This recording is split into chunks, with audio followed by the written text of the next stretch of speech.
Mula sa cinematography, tunog, musika, disenyo hanggang sa float. Winner ang Manila's Finest sa 51st Metro Manila Film Festival. Nasa frontline na balitang yan, si MJ Marfori. Humakot ng 8 awards, ang pinakamakabuluhan at pinakanapapanahong pelikula sa 51st Metro Manila Film Festival na Manila's Finest. Certified na dekalidad ang storya para manalo itong third best picture.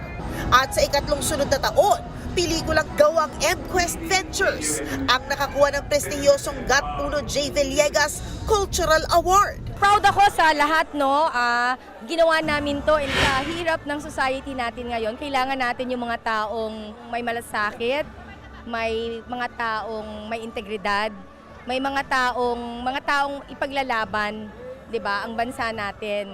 Sa mga dekalibreng pelikula ng MQuest sa MMFF, kasama sina Piolo Pascual na nominadong Best Actor at Cedric Juan na nominadong Best Supporting Actor. Wasn't expecting it.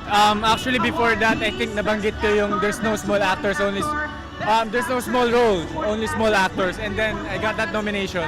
I'm so thankful. Si Ashton Olviga naman, first time sa MMFF, abay, nominado agad sa Best Supporting Actress category. Alam niyo po, being part of MMFF, sobrang laking bagay na yun at maging nominee. Wow, thank you po. Bukod dyan, Best Cinematography rin ang Manila's Finest. First time ko sa Metro Film Fest, so exciting to. Nakaka-inspire, syempre.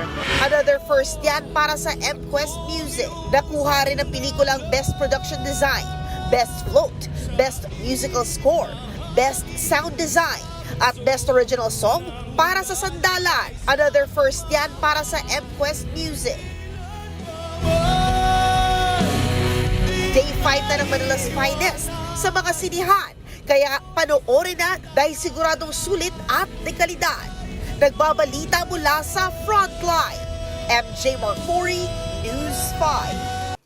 Mga kapatid, Jervy Wrightson po. Eto na nga. Para sa latest showbiz news at iba pang kay-alaman, mag-follow at mag-subscribe na sa social media pages ng News 5.